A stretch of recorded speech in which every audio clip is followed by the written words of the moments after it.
Prepare to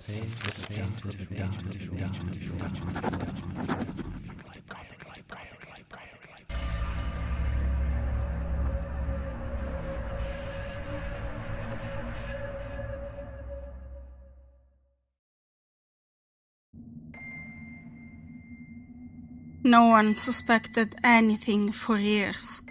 It wasn't until the most recent snowstorm in the northeast that they were discovered. I should know, because I was one of their first victims. I was sitting at my desk, looking out the window to the snow that was falling. That's when I noticed it. Every now and then, a few snowflakes would forcefully run into my window with a loud plink. I shrugged it off until I realized that the same snowflakes were moving horizontally back and forth to repeatedly crash into my window, as if they were trying to get inside. It wasn't the wind either. No, these were controlled attempts. Puzzled and curious, I bundled up and went outside. I held out my glove and watched as most snowflakes landed and quickly melted, but some bounced off and redirected into my face with a stinging cold. Those ones didn't melt, but rather continued to drive themselves into my face.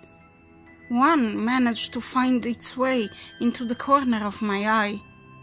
I could feel it wriggling its way deeper under my eyelid. I ripped my glove off and twisted my finger in after it, hoping to rid it like a speck of dirt. It was too late. I could feel it crawling its way into the very back of my eye. I ran inside and tried to flush it out with saline.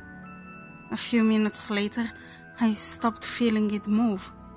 I checked the sink for any sign of it, but there wasn't one.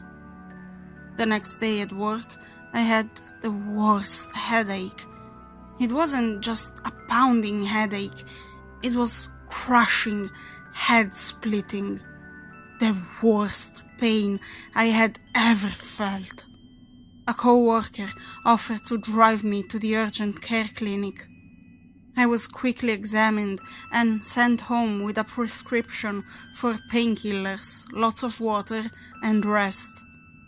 None of that worked. The headache came back 10 times stronger, so I called for an ambulance. While in the ER, I picked up on conversations between patients and doctors around me. They were all reporting the same symptoms. They even all mentioned attacks by unruly snowflakes. I could hear the doctors chuckling nervously. I overheard two whispering to each other. They said to call them if anyone else had the same symptoms. I thought this wasn't supposed to happen this way. What is it? I have no idea, but I don't want to find out. Pretty soon, I was being escorted out of the hospital by two men in hazmat suits. Now I sit in a dark cell with a name tag reading Patient C. No one will tell me anything, but they don't have to. The transformation has happened. The headaches have gone away. I don't feel like myself anymore. I feel cold inside and extremely powerful. I won't be the one in this cell for much longer. That's for sure.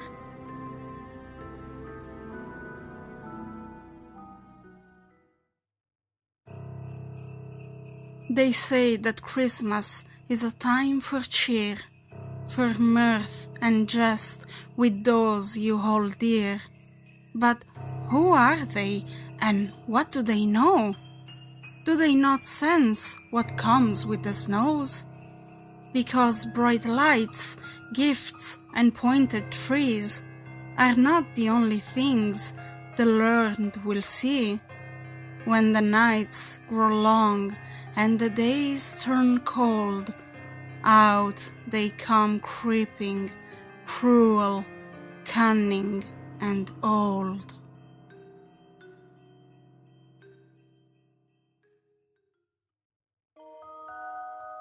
When the flurries first began, we didn't think much of them.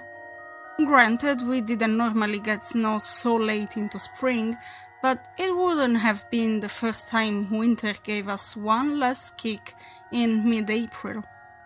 The worst part about the weather initially was just the heavy cloud cover that hid any sunshine, robbing us of clear skies for the better part of a month. The flurries soon evolved to become full-on snowstorms though, and eventually those matured into a blizzard of sticking white layers of snow. When the worst of it had passed, we ventured a look out the windows, and for all we knew, we could have been on a distant wintry planet on the other side of the galaxy. A fresh coat of silky white had descended upon the entire world that was our little town. Cars were just overgrown lumps of cotton balls. Our neighborhood had become undecorated gingerbread houses. Maple trees lining our street looked more like gigantic vanilla ice cream cones.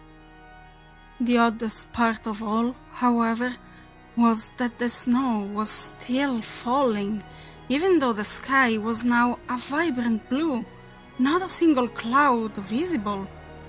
Against my wife's better judgment, I let our toddlers run outside to play in the dense, milky banks covering our property. She was concerned that the snow was too deep, but I laughed it off. Let them enjoy themselves. The poor kids have been cooped up for days now. I watched with fatherly pride as my babies rolled in the snow, throwing balls of it in each other's face, and, of course, eating it. Nothing tastes like fresh snow after all.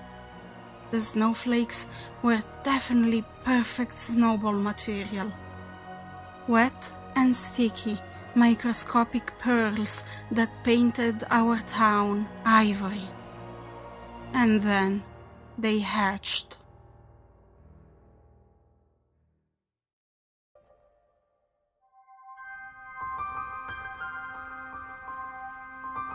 It's in the dustiest books that you may find the best stories.